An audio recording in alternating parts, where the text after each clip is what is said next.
Hello ಪುಟಾಣಿಗಳೇ, ಕತೆ ಖಜಾನೆಗೆ ನಿಮಗೆಲ್ಲ ಸ್ವಾಗತ. ಈಗ ನಾನು ಹೇಳೋ ಕತೆ ಹೆಸರು ಮೈದಾಸ. ಮೈದಾಸ ಅಂತ ಒಬ್ಬ ರಾಜ ಇರ್ತಾನೆ. ಅವನಿಗೆ ಚಿನ್ನ ಅಂದರೆ ಭಾರಿ ಇಷ್ಟ.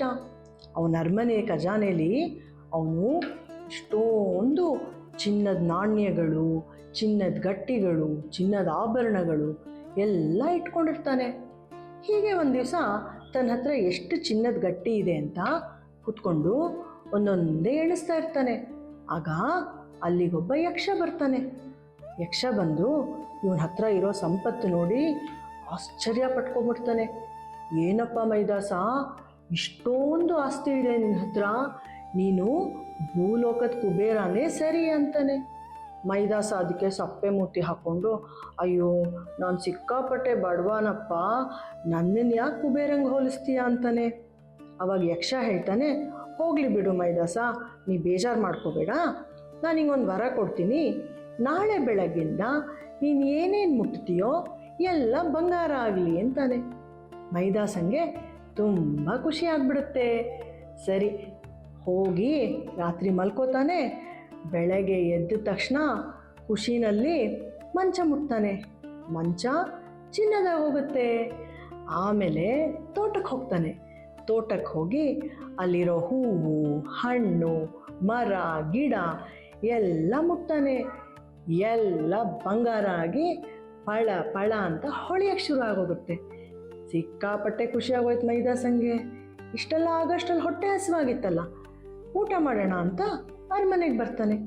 ಸೇವಕರು ಒಂದು ತಟ್ಟೆಲಿ ತಿಂಡಿ, ಒಂದು ಲೋಟದಲ್ಲಿ ಹಾಲು ತಂದು ಕೊಡ್ತಾರೆ. ಬೇಗ ಬೇಗ ತಿಂಡಿ ತಿನ್ನೋಣ ಅಂತ ತಿಂಡಿ ತಟ್ಟೆ ಕೈ ಹಾಕ್ತಾನೆ. ಏನಾಯಿತು? ತಟ್ಟೆಲಿರೋ ತಿಂಡಿ ಎಲ್ಲ ಬಂಗಾರ ಆಗೋಯ್ತು. ಯೋ ಇದೇನಪ್ಪ ಹಿಂಗಾಗೋಯ್ತು, ಹಾಲಾರ ಕುಡಿಯೋಣ ಅಂತ ಹಾಲಿನ ಲೋಟಕ್ಕೆ ಕೈ ಇಡ್ತಾನೆ. ಹಾಲು ಬಂಗಾರ ಆಗೋಯ್ತು. ಇಷ್ಟಾಗಬೇಕಾದ್ರೆ ಅವನಿಗೆ ಯೋಚನೆ ಶುರು ಆಗೋಯ್ತು. ಅಯ್ಯೋ ಹೀಗಾದರೆ ಹೊಟ್ಟೆಗೇನಪ್ಪ ತಿನ್ನೋದು, ಹೊಟ್ಟೆ ಹಸಿವಾದರೆ ಬಂಗಾರ ತಿನ್ನೋಕ್ಕಾಗತ್ತಾ, ಏನು ಮಾಡೋದು ಅಂತ ಯೋಚನೆ ಮಾಡ್ತಾ ಇರ್ತಾನೆ. ಅಷ್ಟರಲ್ಲಿ ಅವನ ಮಗಳು ಅಪ್ಪ ಅಪ್ಪ ಅಂತ ಓಡಿ ಬಂದು ತೊಡೆ ಮೇಲೆ ಕೂತ್ಕೋತಾಳೆ. ಇವನು ಪ್ರೀತಿಯಿಂದ ಅವಳ ತಲೆ ಸವರ್ತಾನೆ. ಏನಾಯಿತು?